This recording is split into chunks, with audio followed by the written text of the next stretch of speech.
All right, so today we're diving into something that feels like it's straight out of a political thriller. We're talking about Zelensky's visit to Trump back when the war in Ukraine was really heating up. And our source for this is this article from NDTV. And as you get a load of this title, Trump, Zelensky, Vance in Oval Office shouting match. Make deal or we're out, watch. Just talk about setting the stage, right? So the article says that this meeting was supposed to be about negotiating a ceasefire and maybe working out some kind of mineral deal. But, well, let's just say things went a little bit sideways. Yeah, from the get-go, you can see Zelensky was walking into a pressure cooker. Yeah. I mean, think about it. He's leading a country at war, desperate for support, and then you have Trump, who, let's be honest, has a very aggressive negotiating style, essentially controlling the purse strings. It's a classic power imbalance. And the article really highlights how Trump uses that right from the start. So the article paints this picture of the Oval Office. Cameras are rolling, everyone's tense, and then boom, Trump just throws down this gauntlet. Make a deal or we're out. It's hardly what you call diplomatic. It's very interesting. That phrase, make a deal, is very telling. It speaks to Trump's whole approach. Yeah. Like, he sees international relations as this big business deal, Yeah. which, to be fair, isn't totally out of character for him. But in this context, with so much at stake, it just hits different. So how does Zelensky react to that? You'd think he'd maybe back down a bit, right? Surprisingly, no. He actually pushes back, reminds Trump that Ukraine is holding the line thanks to the U.S. for the support so far. It's subtle, but it's a very deliberate act of defiance. Like he's saying, hey, we're not just pawning your game. So he's not just rolling over, but then things get even more intense. U.S. Vice President J.D. Vance jumps in and basically accuses Zelensky of being disrespectful. Can you imagine the tension in that room? Oh, adding Vance into the mix is like throwing gasoline on a fire. Yeah. It immediately becomes this personal thing, like they're all trying to score points instead of actually, having a productive conversation. And don't forget, this is all happening with cameras rolling. It's a public spectacle, Yeah. which probably just made things even more tense. The article is full of these really charged quotes that just bring the shouting match to life. Like at one point, Trump says, you're gambling with the lives of millions of people. You're gambling with World War III, and what you're doing is very disrespectful to this country. Those are some pretty strong words. He's using very emotional language, accusing Zelensky of disrespecting the U.S., which, let's face it, is a very loaded accusation in this situation. He's appealing to this sense of patriotism, trying to frame Zelensky's hesitation as a betrayal. Whether he genuinely feels that way or if it's a tactic, who knows? It's fascinating to see how both of these leaders act under pressure. You have Zelensky, who's clearly determined, but also aware of just how precarious his position is. And then you have Trump, who seems to thrive on confrontation and isn't afraid to use, shall we say, forceful tactics. And we can't forget the backdrop to all of this. Just a few days before this meeting, Trump had publicly called Zelensky a dictator and accused him of starting the war. Talk about adding fuel to the fire. So you have this already tense situation, years of complicated history, and then you throw these personal attacks on top of it. It's no wonder things went off the rails.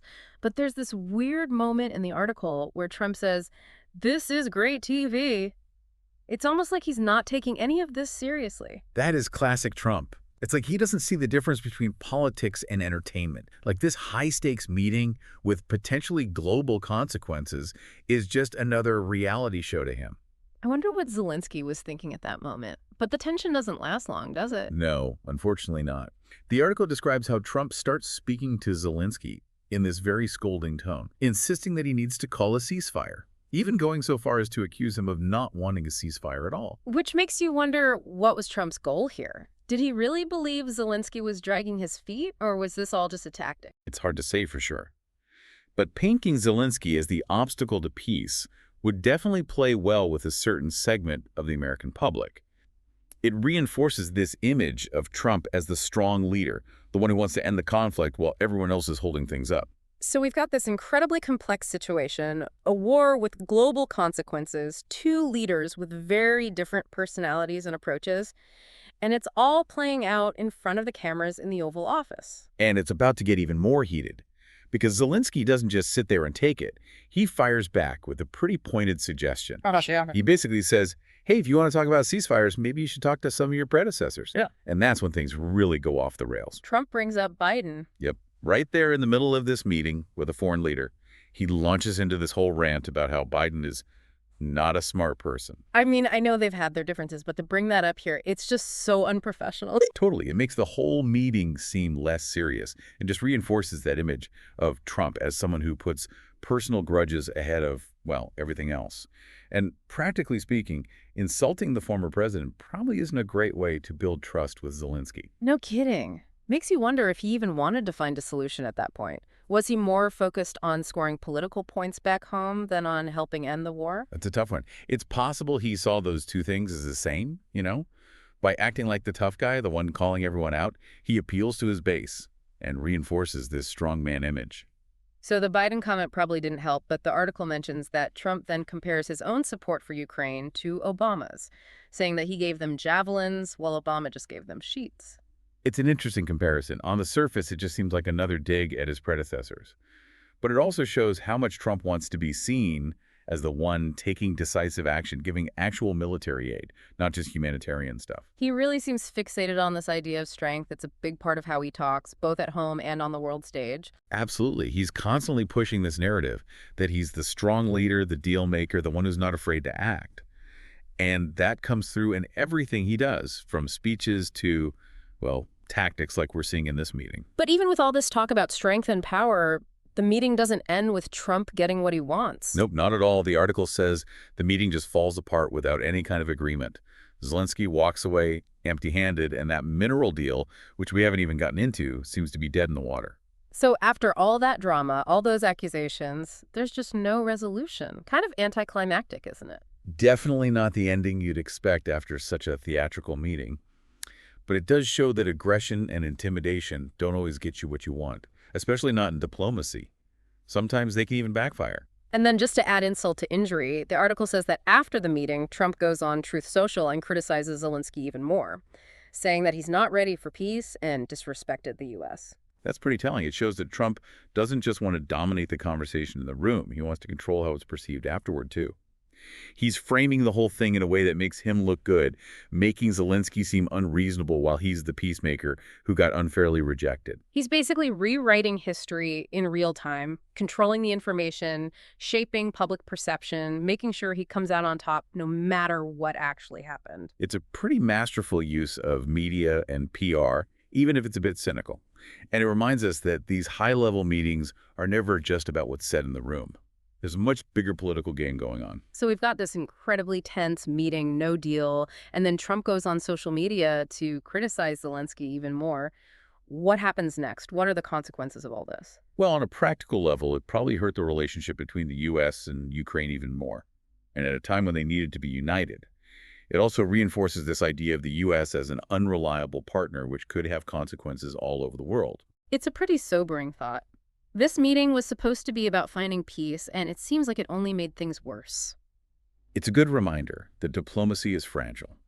Even with good intentions, things can easily go wrong.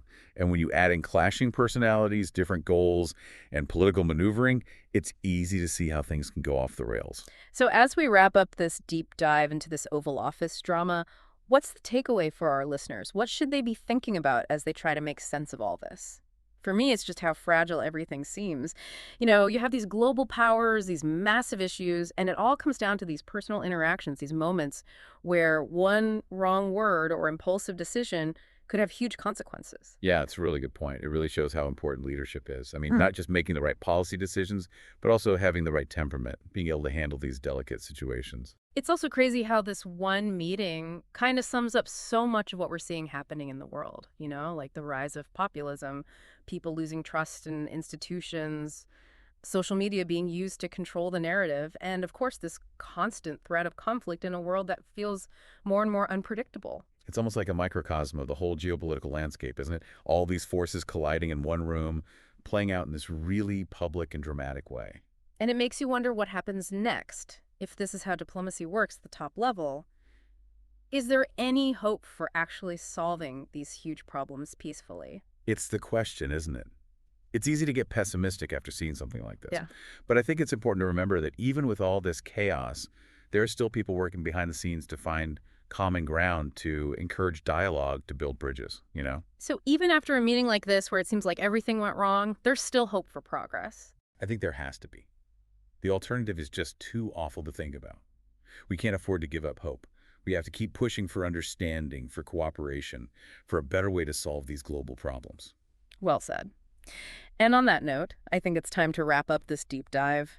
It's been a wild one, full of tension and drama and a lot to think about. I know I'm still processing everything we've learned. Me too. Yeah. It's a situation that's going to keep developing for a while. And it reminds us that we all have a part to play in shaping the future, whether it's staying informed or having these conversations or supporting people who are trying to build a more peaceful world. That's a great point to end on.